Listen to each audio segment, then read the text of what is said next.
grand oral spécial. Spécial parce que c'est nous qui nous déplaçons aujourd'hui vers notre invité. Sans oublier que cet invité, contrairement aux autres, est apolitique.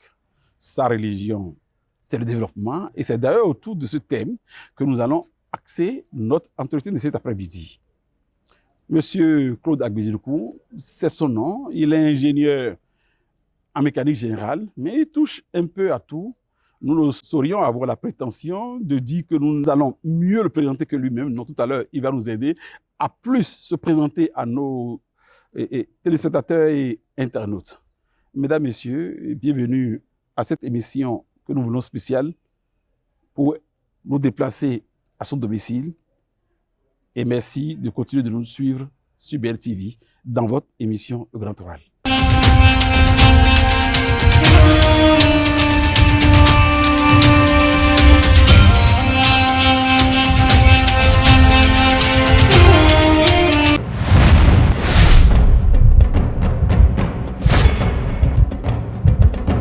Annonceurs, chefs d'entreprise et autres.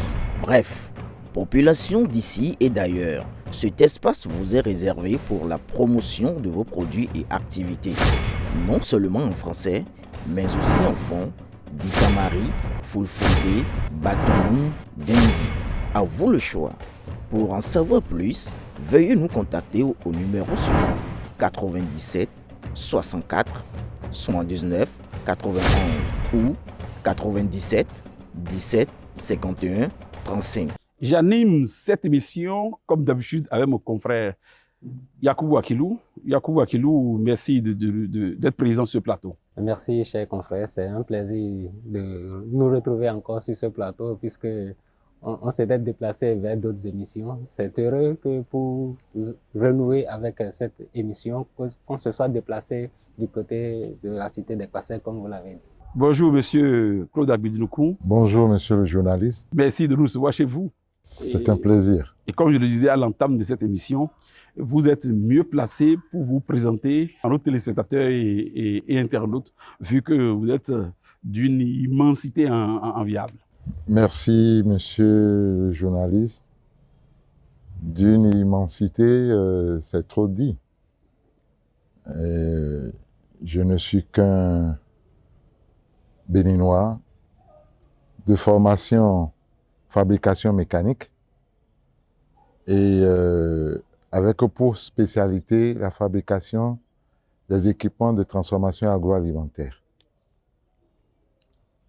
Alors, pour être beaucoup plus clair, nous concevons les équipements pour aider soit les coopératives, les promoteurs privés à transformer les produits agricoles. Et c'était ma spécialité. C'est bien ma spécialité. Et je peux vous dire que c'est une passion pour moi, surtout de concevoir et de voir fonctionner ce que j'ai conçu à partir d'un dessin industriel, ce que j'ai conçu, de voir fonctionner mécaniquement et donner des résultats probants. Je crois que en matière de fabrication ou de réalisation, j'ai réalisé pas mal d'équipements qui ont servi pour transformer des produits agricoles, que ce soit dans les coopératives. Par exemple, si nous prenons la filière palmier à huile, j'ai conçu des machines pour effluter les noix de palme. Dans la filière arachide, j'ai conçu des machines pour décortiquer l'arachide. J'ai conçu la presse pour presser l'arachide à froid. J'ai conçu d'autres machines comme les séchoirs de farine panifiable Oui, oui, et parlant toujours de ce que vous savez faire le plus. En venant dans nos recherches, nous avons appris qu'il y a environ une vingtaine d'années, vous étiez dans un pays de la sous-région d'où vous avez ramené pour le Bénin un titre, une médaille d'or. Est-ce que vous pouvez nous expliquer un peu les circonstances de ce presque concours? Oui, merci, monsieur le journaliste. Au fait, j'ai été très actif les années 96, 97, 98, où je me suis installé à Boycon, c'était au centre du Bénin. Et là, c'était l'année, en 96, c'était l'année de mon installation dans le département du Zou. Et ça a coïncidé un peu avec la fin du régime président Soglo. Il y avait quand même un peu d'activité en matière de motivation sur le plan agricole. Donc, dans ce cadre, la CENAPI avait initié un prix départemental en innovation technologique. Et là... Et quand vous dites CENAPI, pour ceux qui ne comprennent pas, ça veut dire quoi CENAPI? Ben, c'est le centre qui s'occupe des innovations, qui s'occupe de l'accompagnement des innovations technologiques et de protection, la CENAPI, protection intellectuelle. Donc, la CENAPI à l'époque, je ne sais pas si ça existe encore aujourd'hui, hein, parce que nous parlons des années 1996, donc avait organisé le prix départemental d'innovation technologique. Donc, j'ai remporté le premier prix en innovant une presse hydraulique de jus d'ananas. Et pour la petite histoire, c'est la toute première presse que la société IRA a achetée, qui est devenue une société de production de jus de fruits aujourd'hui. C'est la toute première presse que je lui ai vendue. Donc, j'ai eu cette opportunité. Pour les curieux, vous leur avez livré cette machine à combien à peu près? Évidemment, on sait que c'est vers les années 90. 16, oui. Ouais, à l'époque, ça doit être autour de 800 000 francs. C'était une presse hydraulique. 800 000 francs? Oui, que je lui ai livré. Et il a beaucoup travaillé avec cette presse-là et l'a gardée même jusqu'à aujourd'hui. Et après ce premier prix au plan départemental, j'ai eu le prix national l'année qui a suivi. Et c'est ça qui m'a permis d'être sélectionné pour le deuxième salon africain où j'ai représenté notre pays à une compétition internationale. Et il y avait 45 pays africains qui ont présenté leur invention à Lomé. C'était en 2000. Donc, ce qui était très motivant, c'est que nous sommes partis à nos frais à cette exposition pour défendre les couleurs nationales. Et ce qui a été encourageant, l'organisation a mis en place un jury de 16 membres, ingénieurs de différentes nationalités. Et les 16 membres sont passés individuellement sur l'équipement que j'ai présenté. C'était une unité de transformation d'arachide en huile de table. Et dans le cahier de charge, tout l'équipement doit être monté plutôt sur 12 mètres carrés. Ça fait partie des cahiers de charge. Ce que j'ai respecté. Et au passage, je vais vous dire que je ne suis pas le seul à monter cette machine, cette unité de transformation et j'ai mis en contribution le LITEB de Boycon. Et c'était les élèves de la terminale, des apprenants en électricité industrielle, qui ont câblé entièrement l'armoire de cette unité-là. Ça veut dire que déjà en terminale, quand on a choisi une formation professionnelle, oui, on peut déjà intervenir à ce niveau? On peut déjà intervenir avec l'accompagnement d'un encadreur comme leur professeur. Et puis, au départ, il y avait un schéma qui est élaboré. Donc, eux, ils doivent respecter le principe de fabrication. Parce que ça a été automatisé du début jusqu'à la fin. Donc, c'est du décortiquage, de l'arachide, passant par des convoyeurs, la presse, le filtre, jusqu'à l'huile de table. Donc, c'est un système de synchronisation entre toutes les différents compartiments.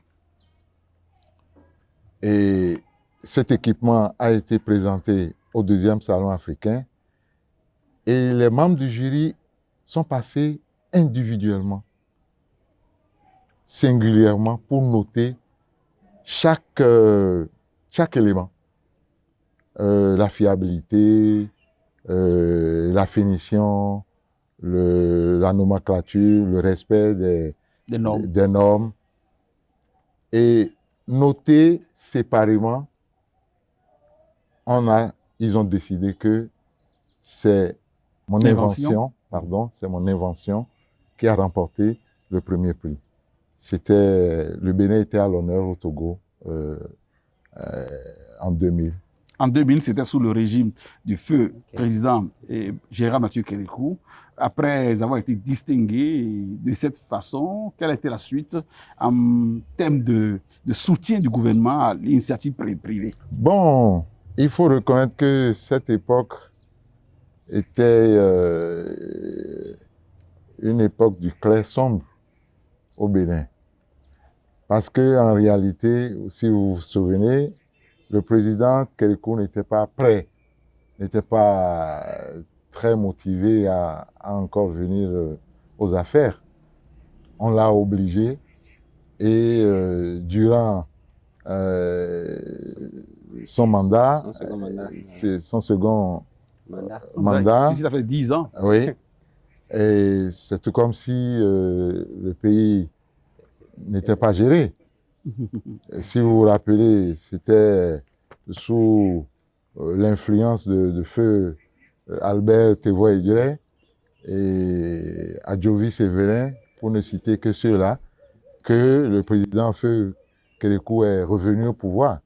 Sinon, donc, c'est pour vous dire que tous les aspects de développement n'étaient pas abordés à l'époque. Mais il faut savoir que l'arrivée du président Soglo au pouvoir avait donné une impulsion de développement. Mais le fait de le couper en bon chemin d'amorçage du développement de notre pays, ça a perturbé beaucoup l'élan du développement agricole. Et à l'époque, sous le régime Soglo, il y avait la nouvelle génération des diplômés sans emploi insérés dans l'agriculture. Donc, nous, on avait conscience que c'est des intellectuels que le gouvernement est en train de reverser dans l'agriculture. Donc, c'est une nouvelle génération de promoteurs. Ce qui nous a amené à innover pour leur faciliter le travail qui se faisait à l'époque. Mais avec l'arrivée du régime Kérékou II, bon, tous ces programmes ont été progressivement suspendus.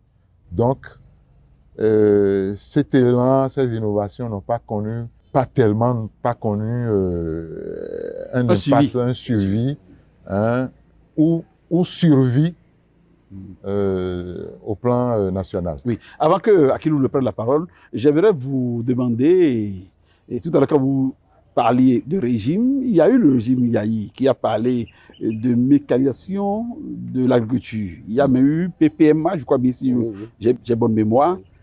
Tout ça s'est passé alors que vous veniez de 24 ans, bon, pas 24 ans nécessairement, vous avez une expérience assez lourde en matière de fabrication d'outils. Donc le mot mécanisation de l'agriculture était passé par là. Est-ce que, du moins, qu'est-ce que vous retenez du passage de Boni Yahi avec le jargon mécanisation de l'agriculture, PPMA? Oui, merci, monsieur le journaliste. Avec le régime Yahi, je peux simplement retenir que les choses, très souvent, les programmes sont lancés sans beaucoup de suivi. Pour résumer, le régime Yahi, tout a été abordé sans une conclusion. Sans rigueur. Sans rigueur, sans suivi. Sinon, je me rappelle, dès son arrivée, il a diligenté une mission dans la filière anacarde, une mission à laquelle je faisais partie, et on était en Afrique du Sud. On a fait Mozambique, Tanzanie et Kenya pour explorer, voir comment la transformation, la production, la transformation des noix de cajou s'effectuait là-bas, parce que je portais la casquette de fabricant d'équipements de transformation agroalimentaire. Donc, on a été sélectionné. Et puis, deuxième casquette, promoteur de transformation de noix de cajou. Mais on a fait cette tournée, mais je puis vous assurer que pour juste un exemple, le rapport de mission que j'ai rédigé n'a pas été signé par le chef de mission jusqu'à aujourd'hui. Ça veut dire que à cette période, il n'y a pas eu de suivi. On lance les choses sans pouvoir les suivre. Et quel était le chef de mission qui n'a pas signé ce document-là? Franchement, avec le temps, j'ai oublié son nom. C'est un monsieur originaire du nord de notre pays. Et il a bien conduit sa mission, mais ça n'a pas été finalisé. Est-ce qu'il n'y a pas eu d'autres actions pour amener le gouvernement à demander ce rapport-là afin que ce suivi-là puisse être fait? Ben, moi, j'ai fait pied de grue plusieurs fois à son bureau. Il n'est pas là, il est allé à d'autres missions, alors que nous avons eu beaucoup de recommandations en matière de développement de la filière au Mozambique, tant qu'en Tanzanie. On a eu beaucoup de recommandations qui pourraient intéresser le gouvernement. gouvernement. Mais malheureusement, ça n'a pas été pris en compte. Nous sommes en train de parler de la mécanisation agricole. Au regard de ce que vous avez vécu sous Kérékou, sous Yahi, comment trouvez-vous aujourd'hui cette affaire, le travail qui se fait dans la mécanisation agricole depuis 2016 jusqu'à aujourd'hui? Bon, là, vous m'amenez à faire une comparaison entre plusieurs régimes. Ah ouais. Je vais remonter encore vers le régime Yahi pour vous dire ce que j'ai vécu personnellement, j'ai vécu avant de me glisser dans ce qui se fait aujourd'hui. Et sous le régime Yahi, j'ai eu l'opportunité de fournir au programme, au PPMA, une gamme de machines, c'est-à-dire les friteuses de noix de palme. Cette machine a un débit, une capacité horaire de 2 tonnes de fruits à l'heure. Ça veut dire quoi? Ça peut faire le travail de 40 femmes dans une journée. Et le chargé du programme PPMA a inspecté, il y a eu plusieurs missions et j'ai fourni une trentaine de machines. Et là où j'ai eu un pincement de cœur, dans le marché, je dois donner la formation à l'utilisateur, aux utilisateurs de ces machines-là. Mais depuis la livraison, on n'a jamais distribué ces machines. Donc, on n'a jamais formé des utilisateurs de ces équipements. Et c'est beaucoup plus tard que j'ai revu ces équipements qui sont amassés pour être liquidés dans la ferraille. Un peu comme les gyrobroyeurs et autres, j'ai retrouvé ces équipements dans un tas de ferraille pour être liquidés au kilo. Au profit de ce qu'on appelle les gampolons. Oui, ça m'a fait un peu mal parce qu'on a veillé, on a travaillé pour mettre ces équipements et on était sûr que ça allait aider les groupements, les femmes, les coopératives dans la transformation, dans les tâches quotidiennes en matière de transformation agroalimentaire. Autrement dit, pendant qu'on parlait de mécanisation de l'agriculture, rien n'a été réellement fait pour que les fruits portent la promesse des fleurs. Je peux vous donner encore un autre exemple dans ce cadre-là.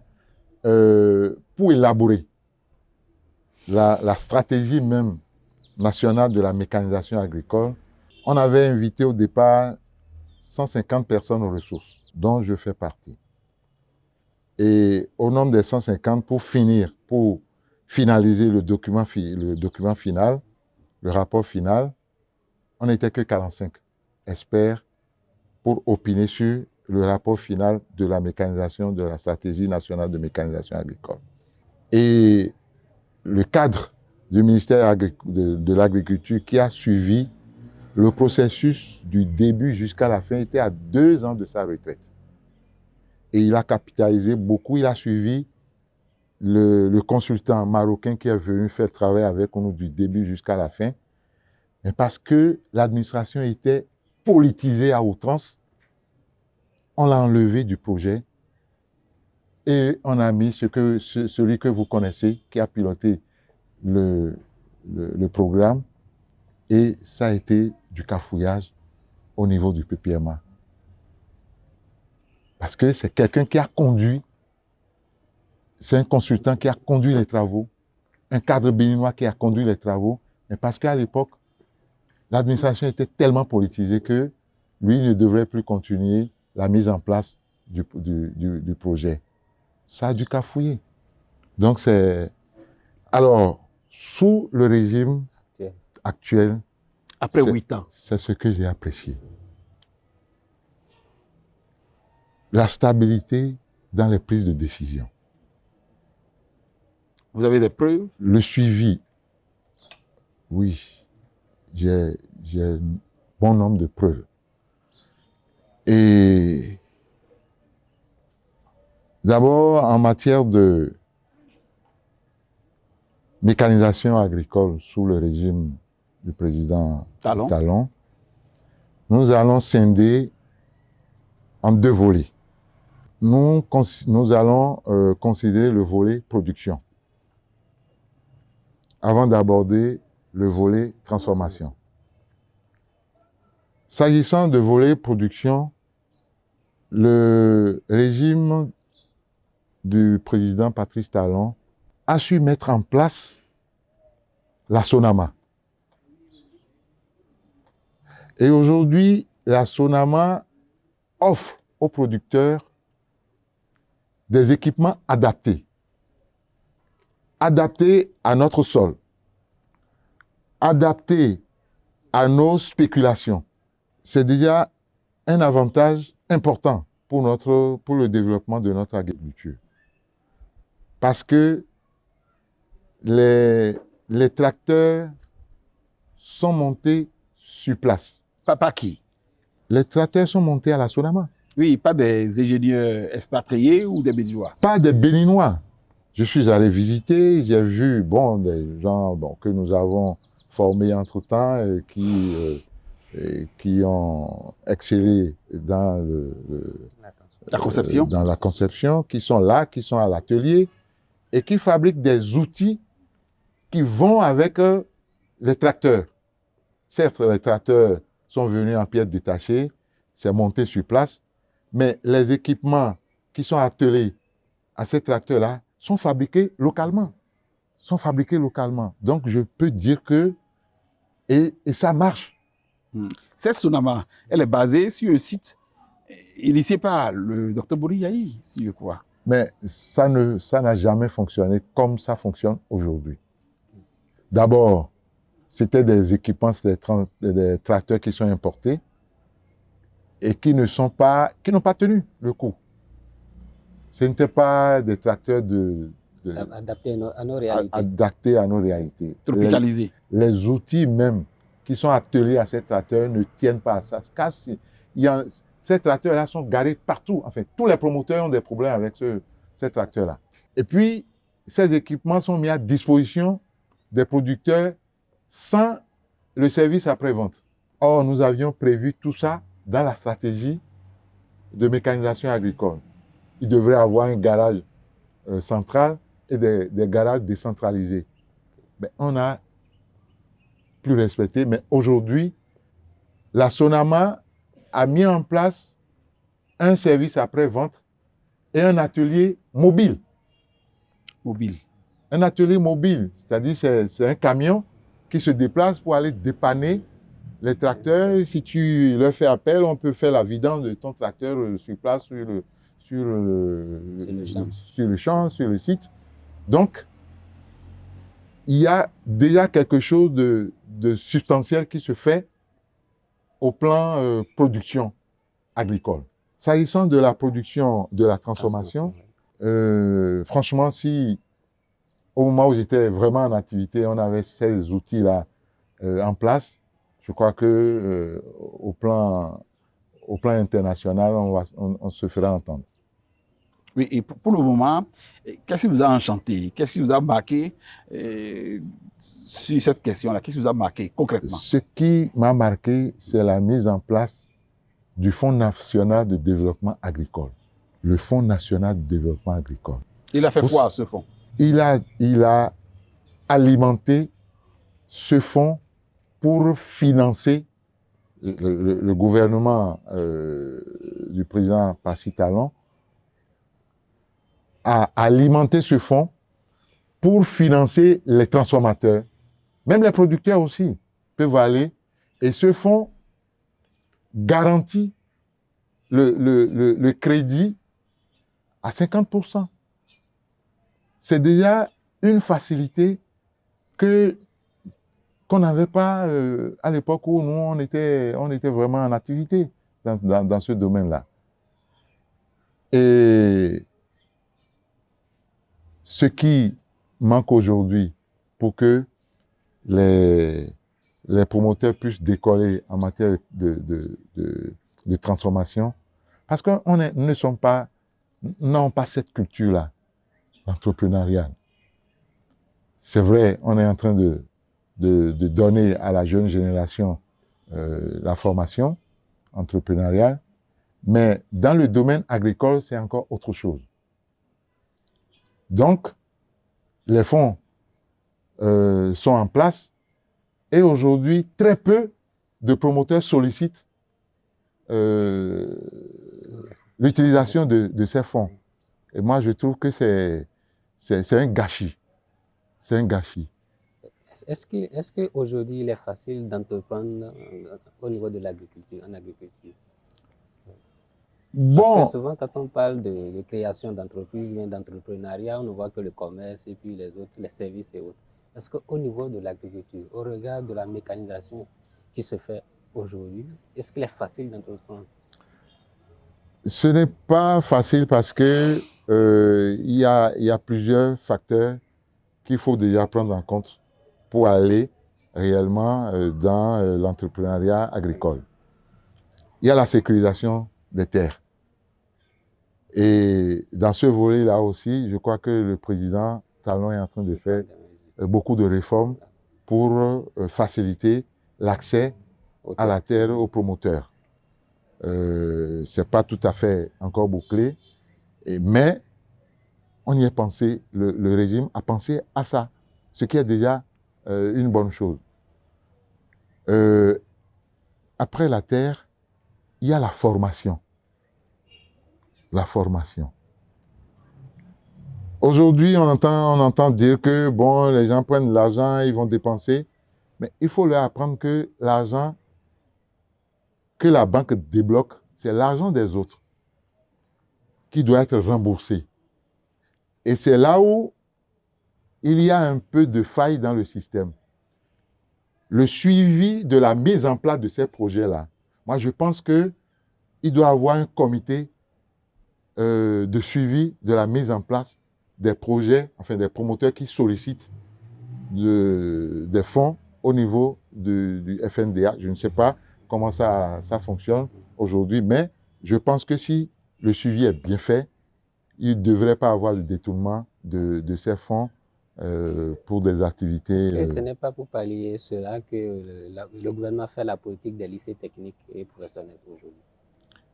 Bon, la politique des lycées techniques, c'est aussi une bonne décision du régime de la rupture.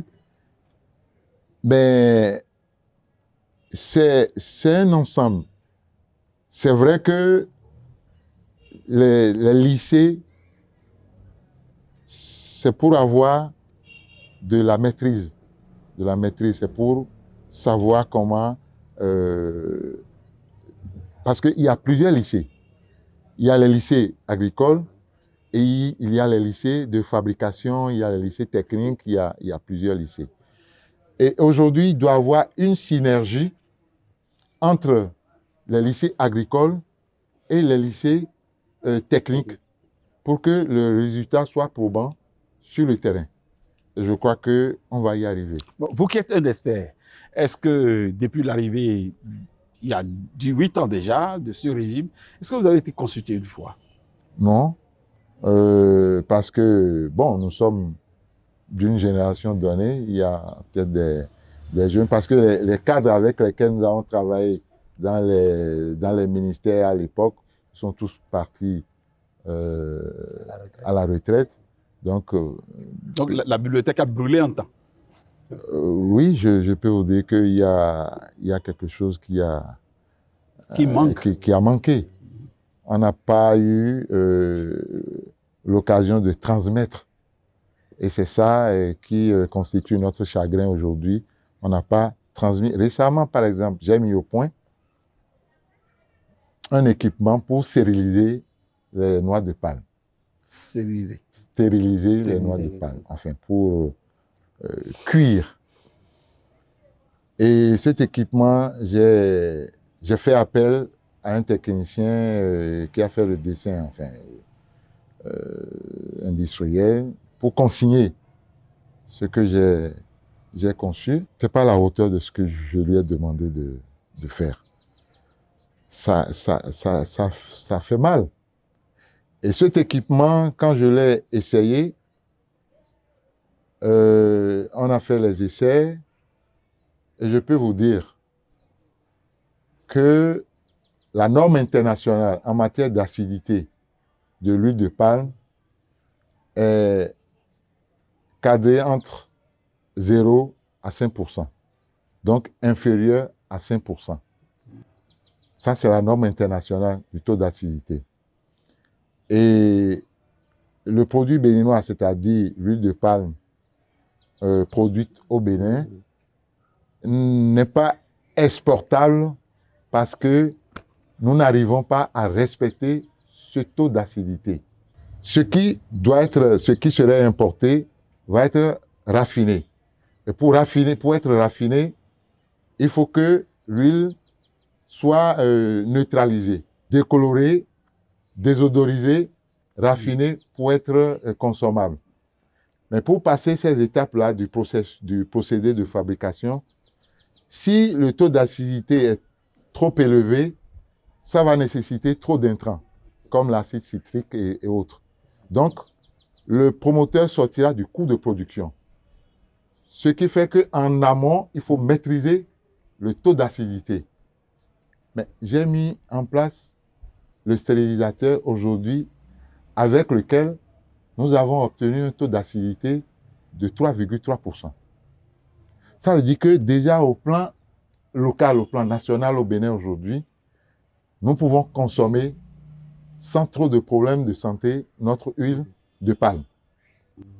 Maintenant, si un promoteur installe une industrie de raffinage de notre huile de palme, il va falloir transmettre ce procédé-là aux transformateurs locaux pour que, à leur tour, ils puissent fournir leur production à cette industrie qui pourra transformer aisément notre huile au plan local sans surcoût.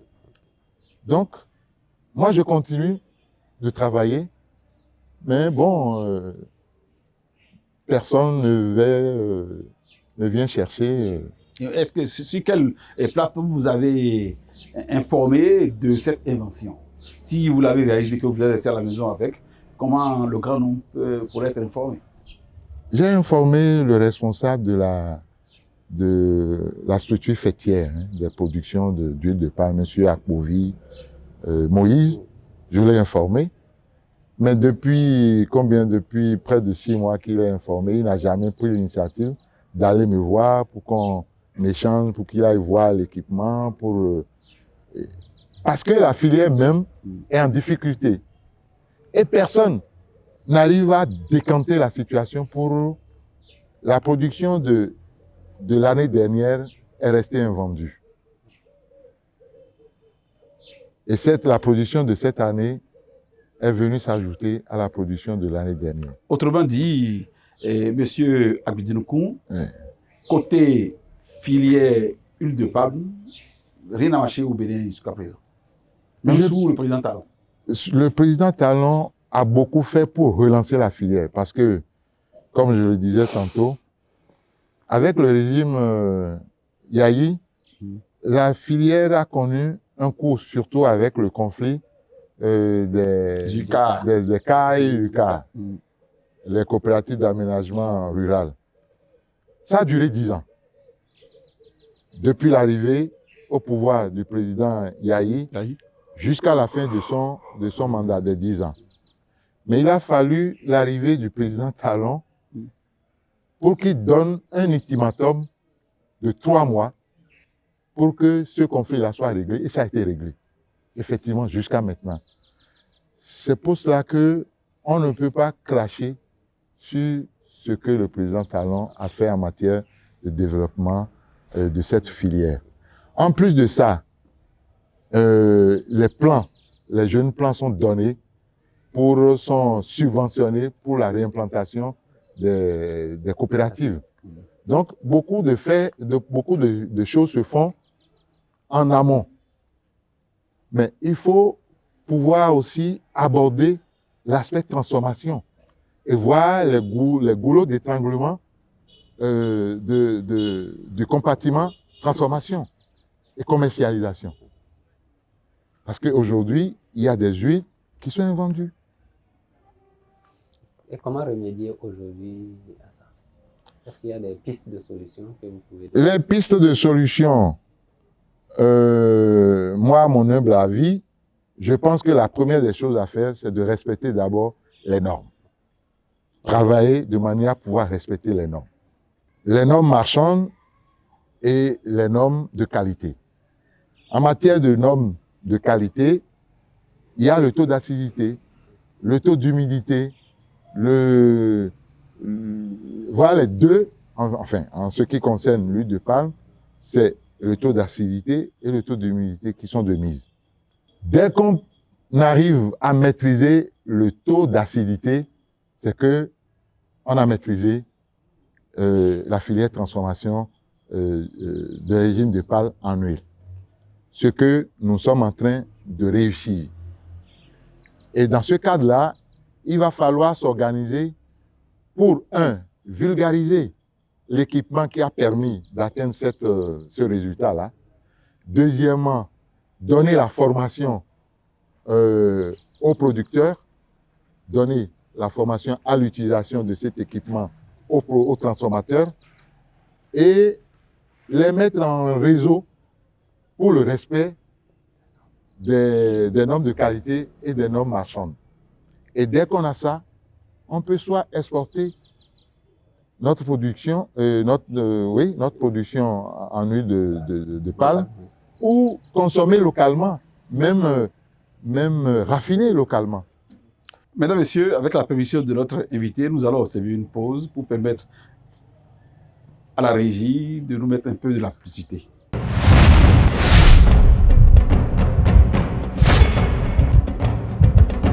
Annonceurs, chefs d'entreprise et autres.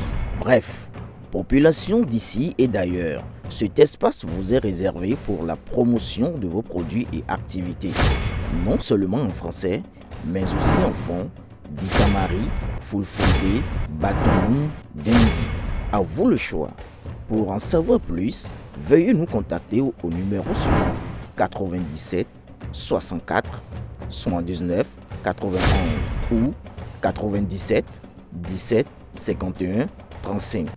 Retour sur le plateau, Monsieur Claude Agbidinukou. Oui. Quand on parle de développement, on parle à coup sûr politique. Certes, vous êtes présenté pour quelqu'un qui n'est pas des chapelles politiques de la place, mais pour être si amoureux du développement, vous êtes aussi politique, peut-être sans le savoir. Le président Talon est là depuis bientôt 8 ans. Est-ce que tout va bien dans le pays? Merci, monsieur le journaliste.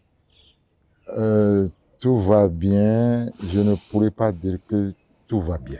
C'est vrai qu'à l'entame de notre entretien, je vous disais tantôt que je suis apolitique, mais j'observe en tant que citoyen. Observateur. Pardon? Observateur. Observateur, et je vois les choses. Je vois comment le pays est gouverné aujourd'hui. Et sans aucune prétention d'être l'avocat du président Talon, je saisis l'opportunité quand même pour lui tirer un coup de chapeau. Il a promis et il a réalisé. Il a réalisé quoi concrètement? Vous n'êtes pas sans savoir que au moment où il venait au pouvoir, il a exprimé clairement sa volonté de développer le pays. C'est vrai qu'on ne peut pas développer un pays en 5 ans, 10 ans, 15 ans. C'est un processus. Mais pour l'observateur, citoyen, observateur simple que je suis, ce qui se fait est inédit. Depuis que moi je suis né, je suis de 1962. Et depuis que je suis né, je n'ai pas vu les actions qui se font aujourd'hui en matière de développement de notre pays. Je n'ai jamais vu ça, pour être honnête. Et c'est pour cela que j'aime pas tricher avec ma conscience. C'est pour cela que je ne veux pas faire de la politique. Pour être honnête, on sent que le Bénin est en train d'être révélé au monde, aux autres nations. Et il avait promis. Il avait dit clairement qu'il a l'ambition de développer le pays. Et que si on lui donne le temps de le faire, que ça va être dur, un peu dur pour chaque Béninois. Monsieur le journaliste, je vais vous poser une question aussi. Souvent, on ne l'accepte pas, mais à titre exceptionnel, je vous le permets. Merci.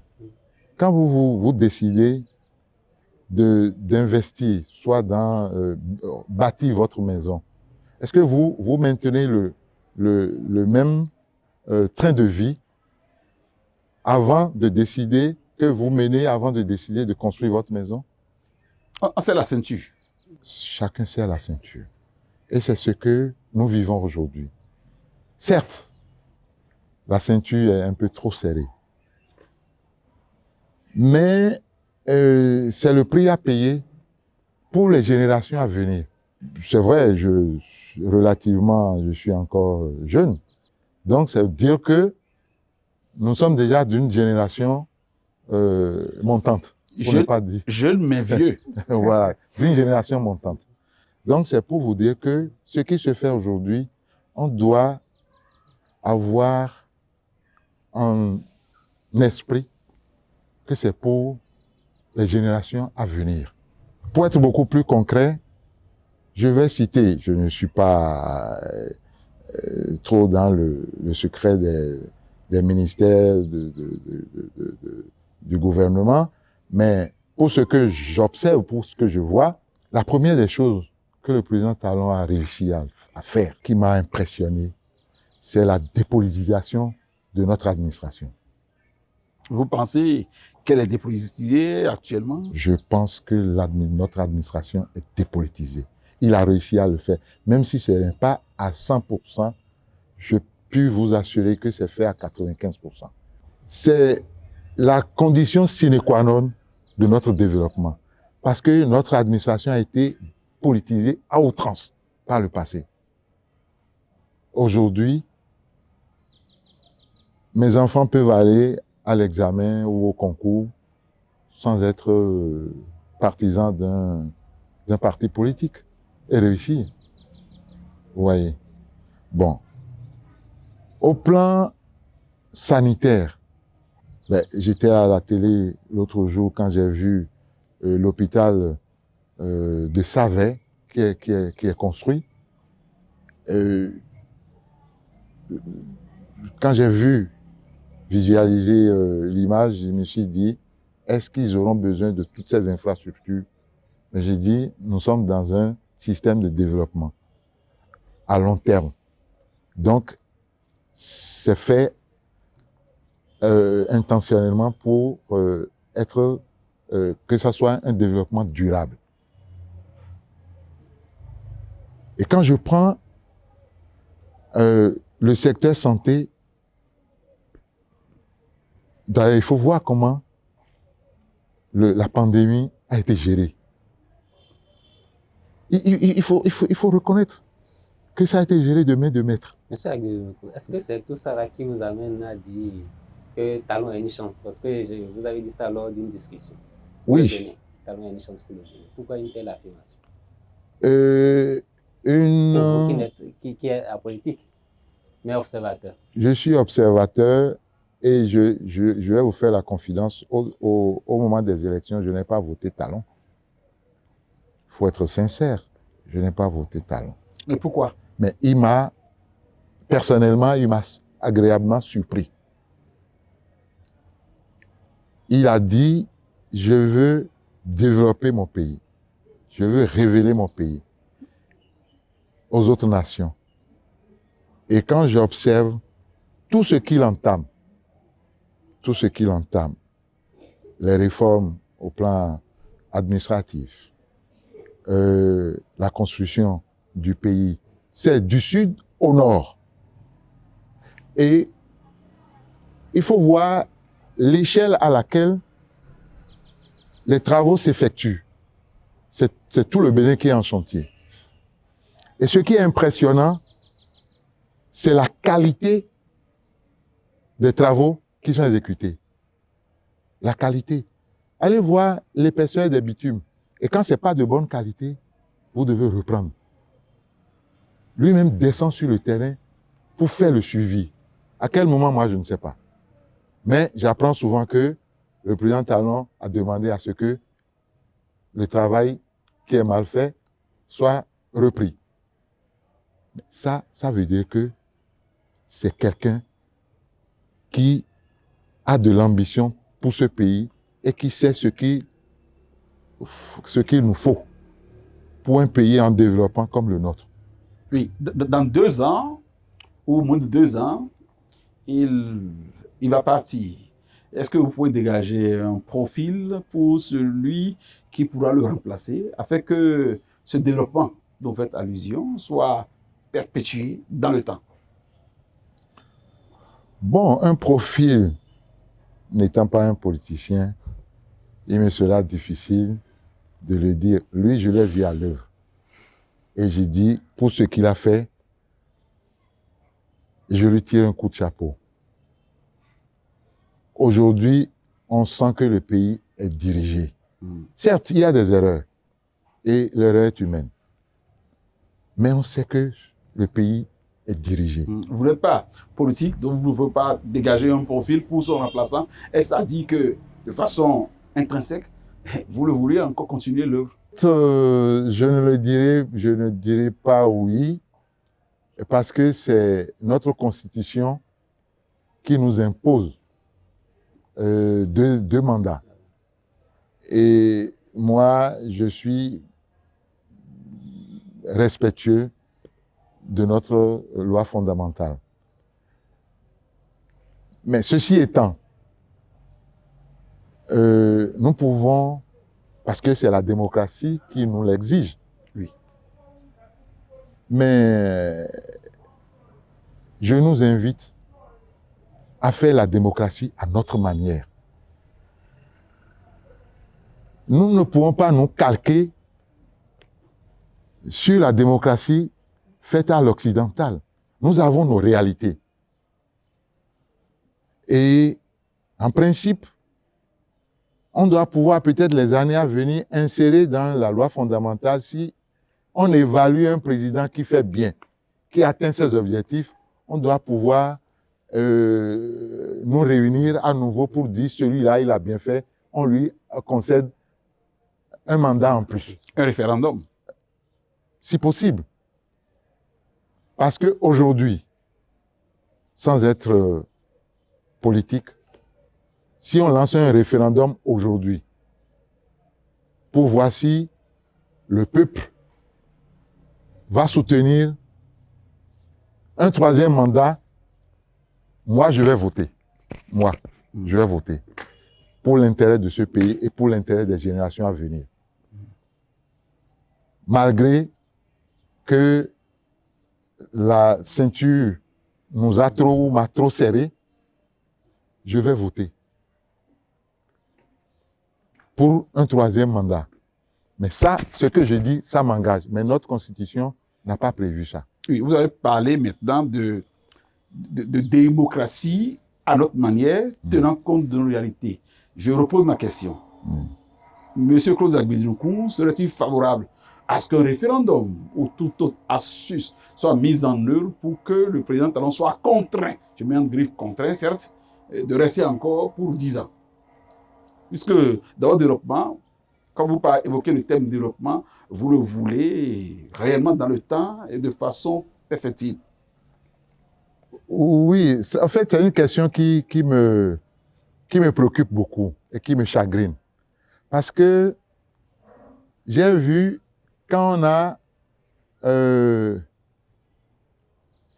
coupé les herbes sous les pieds du président Soglo aussi, ici, j'ai vu comment notre pays a chuté. J'ai vu ça. Et Dieu nous a prêté vie et j'ai encore eu l'opportunité de vivre ce que vous et moi, nous vivons aujourd'hui. Et c'est en cela que je dis, c'est une chance. C'est une chance. Et si nous aimons ce pays, nous devons nous réunir pour réfléchir, dire, qu'allons-nous faire pour consolider ce qui se fait aujourd'hui, cet acquis que nous avons aujourd'hui en matière de développement. Qu'allons-nous faire pour consolider ça? Ça, c'est une réflexion, c'est une requête que je formule à toute la population béninoise. Qu'allons-nous faire pour consolider ça? Parce que nous, Béninois, nous connaissons. Nous sommes trop libertins, nous sommes trop têtus. Libertins et têtus.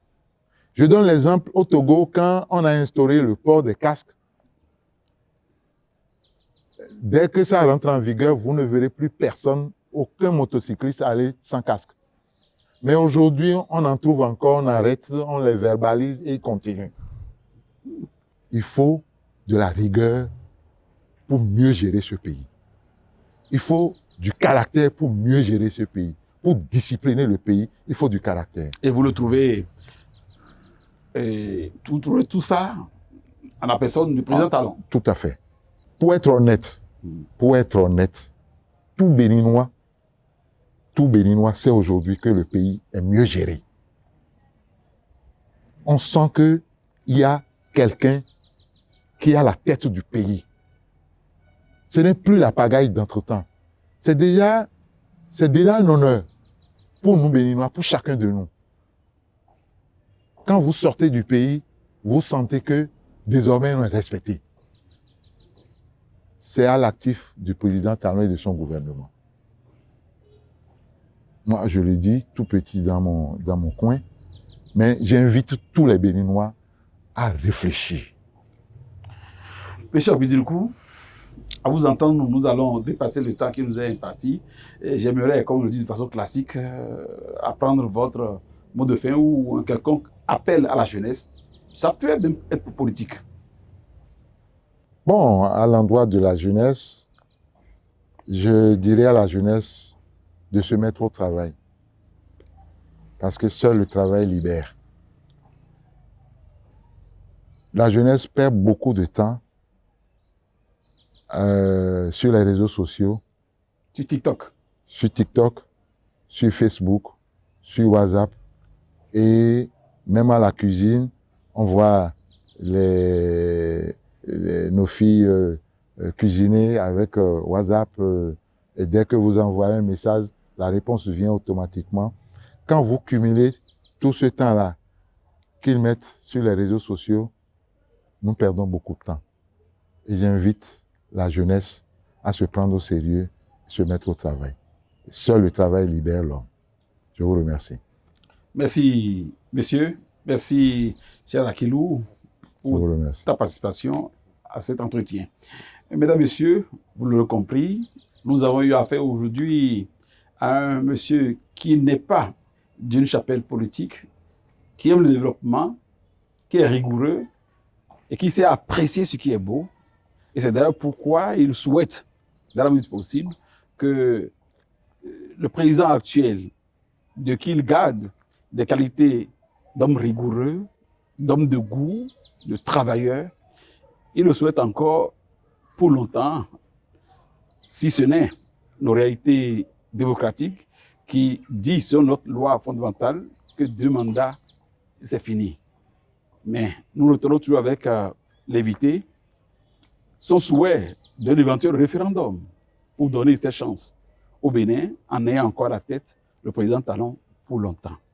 À la jeunesse, il a lancé un seul appel, appel au travail, appel à la concentration, et il est désolé de voir l'engouement, l'addition de notre jeunesse aux réseaux sociaux, en l'occurrence TikTok, WhatsApp et Facebook, qui nous fait perdre du temps sur les tropiques plutôt que de nous aider à la bonne réflexion.